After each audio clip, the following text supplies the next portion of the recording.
नमस्ते, this is doctor Ronal Bathari and welcome back to my YouTube channel. बहुत दिनों के बाद आ रहा हूँ।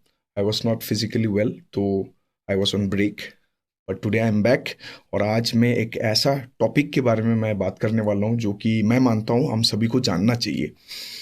ये एक ऐसा प्रोसीडियर है। आज का टॉपिक जो है, ये एक ऐसा प्रोसीडियर है जो वैसे तो बहुत ही सिंपल है, लेकिन इस प्रोसीडियर की वजह से बहुत सारे बीमारियों का हल हो सकता है। तो इस प्रोसीडियर को बोलते हैं कोड ब्लड बैंकिंग या स्टेम सेल बैंकिंग। सबसे पहले हम ये जानने की कोशिश करते हैं कि स्टेम सेल बैंकिंग से किस किस बीमारियों का क्योर हो सकता है। तो बहुत सारी बीमारियां हैं, जैसे कि रूमेटॉइड आर्थराइटिस है, जहाँ पे इंसान की बॉडी के अगेंस्ट एंटीबॉडी जो है इंसान के बॉडी के अंदर ही डेवलप होता है, और ये एंटीबॉडीज जो है वो इंसान के टिश्यूज को डिस्ट्रॉय करता है, स्पेशली जॉइंट टिश्यूज को, जिसके वजह से जॉइंट पेन्स होता है या फिर जॉइंट डिफॉर्मिटीज भी हो सकते हैं। ऐसे बीमारियों का जो क्योर है, रूमेटॉइड आर्थराइटिस का जो क्योर है, उसका वैसे एक्चुअली में वो कोई क्योर नहीं होता है। इस बीमारी में हम लाइफ लॉन्ग दवाई देते हैं, जिनको हम disease modifying anti rheumatoid drugs बोलते हैं। लेकिन ऐसे जो मेडिसिन जो होते हैं उसके बहुत सारे साइड इफेक्ट्स भी होते हैं, जैसे कि गैस्ट्राइटिस होना, नोजिया वोमिटिंग होना, या फिर खून कम होना, बहुत सारे साइड इफेक्ट्स होते हैं। लेकिन आज के दौर में, आज के दिन, स्टेम सेल की मदद से ऐसे बीमारियों का अब हल, परमानेंट क्योर जो है वो पॉसिबल हो गया है।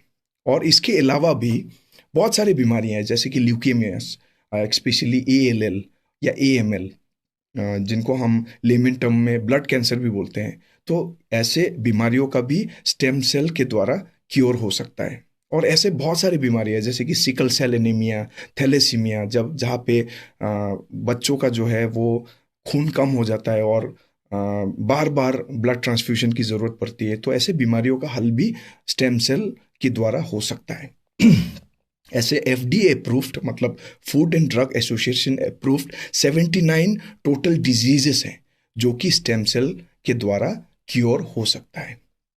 अब ये स्टेम सेल बैंकिंग हम करते कैसे हैं? तो कोड ब्लड बैंकिंग जो है वो हम करते हैं डिलीवरी के टाइम। जब किसी प्रेग्नेंट लेडी की डिलीवरी होती है, तो जब बच्चा निकलता है डिलीवरी के टाइम, तो उस बच्चे का जो नाभि का रास्ता है, या फिर जिसको हम अम्बिलिकल कॉर्ड बोलते हैं, उसको हम काटते हैं। जब उस अम्बिलिकल कॉर्ड को हम काटते हैं तो वहाँ से ब्लड निकलता है। उसी ब्लड को कोड ब्लड बोलते हैं।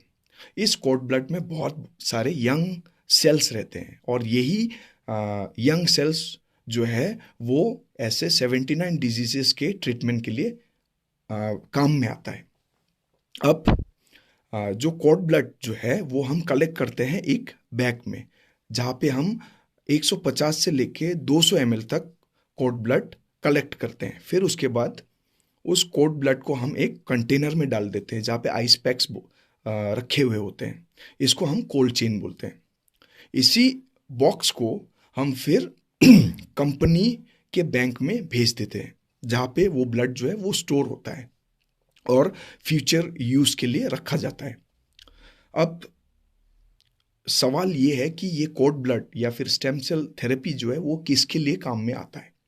तो सबसे पहले, जिनका ब्लड है, फॉर एग्जांपल आज एक प्रेग्नेंट लेडी का हमने कोड ब्लड निकाला, तो उस बच्चे के लिए फ्यूचर में ये ब्लड जो है वो काम में आ सकता है। इसके अलावा जो भी इमीडिएट जो रिलेटिव्स होते हैं उस बच्चे का, फॉर एग्जांपल उस बच्चे का भाई या बच्चे की बहन या फिर उस बच्चे का पिता या बच्चे की माँ, उनके लिए ये कोड ब्लड काम में आ सकता है। अगर फ्यूचर में उनको कोई भी ऐसा बीमारी होता है जो कि कोड ब्लड से, स्टेम सेल थेरेपी से ठीक हो सकता है, तो ये कोड ब्लड जो है उनके लिए भी काम में आ सकता है। तो आज का जो ये व्लॉग है, ये बेसिकली स्टेम सेल थेरेपी और कोड ब्लड बैंकिंग के बारे में था। और मैं समझता हूँ कि हमारे यहाँ पे हाफलोंग में बहुत सारे लोगों को इसके बारे में जानकारी नहीं है। तो मैं समझता हूँ कि इसके बारे में हमें जानना चाहिए। और आपके लिए ये भी इंफॉर्मेशन है कि ये कोड ब्लड बैंकिंग जो है हमने हाफलोंग सिविल हॉस्पिटल में बहुत सारे पेशेंट्स का किया है। Of course code blood banking के लिए आपके पास ये फ्री ऑफ कॉस्ट नहीं होता है, इसके लिए पैसे चाहिए होते हैं। और लगभग मतलब जो लाइफ लॉन्ग मेंबरशिप होता है जो कोड ब्लड बैंकिंग के लिए, उसका जो प्राइस जो है वो अराउंड 30 से 50,000 तक का होता है। तो डेफिनेटली इसमें पैसे लगते हैं, बट लेकिन मैं समझता हूँ कि जो भी फैमिलीज जो है इसको अफोर्ड कर सकते हैं, उनको ये जो स्टेम सेल बैंकिंग या कोड ब्लड बैंकिंग जो है वो करना चाहिए, क्योंकि फ्यूचर में आपको पता नहीं होता है कि किसको क्या हो सकता है।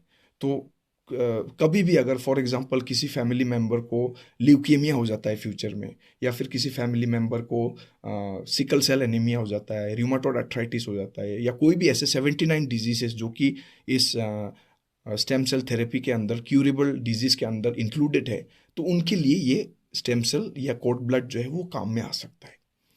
तो आज के लिए तो बस इतना ही। अगले वीडियो में फिर कुछ एक नया टॉपिक लेके आऊँगा। तब तक के लिए thank you so much for following me, and please do keep liking my page, and please do share my videos and subscribe to my channel. Thank you so much, मिलते हैं अगले वीडियो में।